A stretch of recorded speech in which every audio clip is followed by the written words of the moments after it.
দাঁড়িয়ে বলে যে সংবিধানের নাকি সংস্কার হয় না। ক্ষমতায় আসতে না আসতে প্রত্যেকটি কমিটমেন্টের সাথে প্রতারণা করা শুরু করেছে।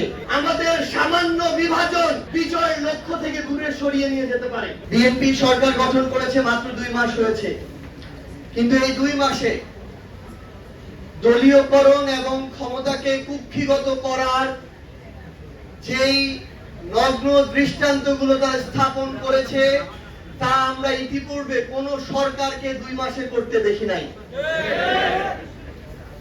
আপনারা যদি দেখেন, শুধুমাত্র জুলাই সনদে না, গণভোটে জনগণের ম্যান্ডেটে না, যেই গুরুত্বপূর্ণ দফাগুলো বাংলাদেশের সংস্কারের জন্য, প্রতিষ্ঠানগুলোর সংস্কারের জন্য বিএনপি নিজেদের 31 দফাতে রেখেছিল, সেগুলোর সাথে তারা এখন প্রতারণা করা শুরু করেছে। তাদের প্রথম দফা ছিল তারা সংবিধান সংস্কার কমিশন করবে, অথচ জনাব সালাউদ্দিন আহমেদ সংসদে দাঁড়িয়ে বলে যে সংবিধানের নাকি সংস্কার হয় না।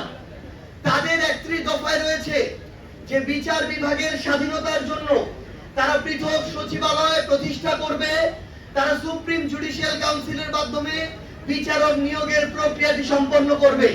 কিন্তু ক্ষমতায় আসতে না আসতে তারা এই ধরনের প্রত্যেকটি কমিটমেন্টের সাথে প্রতারণা করা শুরু করেছে।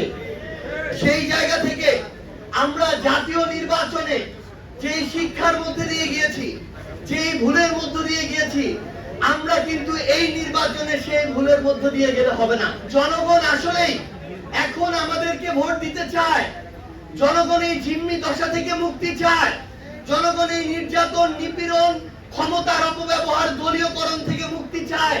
কিন্তু জনগণ একটা নিশ্চয়তা চায়, তারা যে তাদের আমানত ভোটটা আমাদেরকে দিবে, এই ভোটটা আমাদেরকে রক্ষা করতে হবে। আমরা জাতীয় নির্বাচনে ইলেকশন ইঞ্জিনিয়ারিং এর কথা বলি, এটা যেমন আমরা আমাদের জায়গা থেকে মাঠের বাস্তবতা অনুযায়ী বলতে পারি, কিন্তু এই দায় আমাদের স্বীকার করতে হবে যে ওই সময় অভিজ্ঞতার সীমাবদ্ধতার কারণে হোক আর যে কারণেই হোক, আমরা কিন্তু ভোটটা রক্ষা করতে পারি নাই। উন্মুক্ত নগ্ন ভাবে মিডিয়ার সামনে ভোটে কারচুপি হচ্ছে। ভোটে যদি কারচুপি হয়, ভোট বন্ধ হয়ে যাবে, কিন্তু ভোট কেন্দ্র ছাড়া যাবে না। আপনি ভোট কেন্দ্র ছেড়ে চলে আসলেন, আপনি বয়কট করলেন, তার একদিন পরে তারা এমপি হিসেবে গ্যাজেটভুক্ত হলো, তাহলে এই বয়কটে তো কোনো লাভ হলো না। এই জন্য আমরা আপনাদেরকে আহ্বান করব, এই নির্বাচনে আপনারা যদি চান, প্রয়োজনে আমরা নিজেরা এসে আপনাদের সাহস দেওয়ার জন্য আপনাদের পাশে এসে দাঁড়াবো, কিন্তু ভোট বর্জন করা যাবে না। আমাদের একসাথে কাজ করতে হবে। আমাদের সামান্য বিভাজন আমাদেরকে বিজয়ের লক্ষ্য থেকে দূরে সরিয়ে নিয়ে যেতে পারে। আমরা যেন একসাথে কাজ করে আমাদের এই সবুজ প্যানেলের বিজয় নিশ্চিত করতে পারি।